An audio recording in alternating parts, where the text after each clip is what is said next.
do you want to give people the behind the curtain look on how you actually would implement one of these? Where are you putting it? How would it work? At least give people maybe a taste of like, am I opening up a sewer drain and sticking something on the wall? Like, right now, it's a collaborative effort, definitely a collaborative effort. So we would be working with health sciences. We'd be working in the initial phases of it anyway.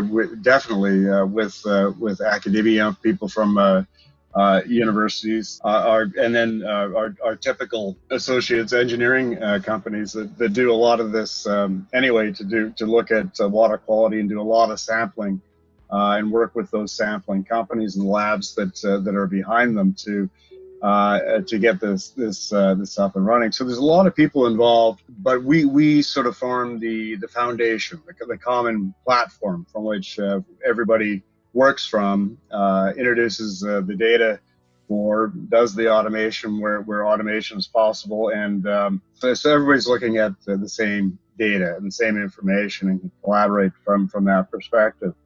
We're not the people that we don't pretend to be epidemiologists. What we are is we're a platform provider that happens to be well situated in this area to provide a really novel solution for this. So again, like more, I'm just trying to picture it. So, let's say me and you are part of the, Carl, we're walking down the street. A city has told us, yep, we want you to implement this in whatever, like just to paint the picture, where I'm at the waste treatment plant to start, where how does it work? What does the system kind of look like? Try and paint the picture for me.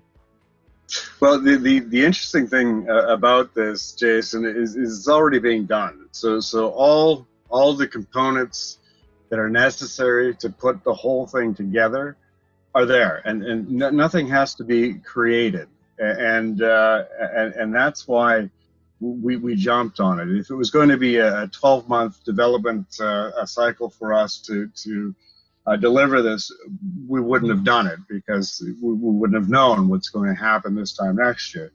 But the fact of the matter is that they were already collecting the data. The wastewater plants are already sampling. Most of them are already sampling the wastewater data on a regular basis, if not for COVID, for many other things. And so since this is all being done, it's just a matter of getting the right people in the right place to explain city by city how this can work and how it's possible. So it's very exciting and frustrating at the same time, because of course, as you can imagine, the health services people are extremely taxed right now, and we're excited about working with them to get this thing in place. But if you're dealing with organizations that are run off their feet, it's you can understand that it takes a little bit of education and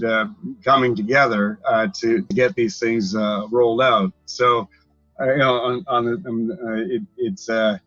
it's no a slam dunk by any means, but I like I said, I can guarantee you the adoption rate for this will be phenomenal, because it's just such a good technology. It's right there. It's inobtrusive to the population, and it's a wealth of information for health services, and again, not necessarily just for COVID, but for any virus or substance or whatever the case might be.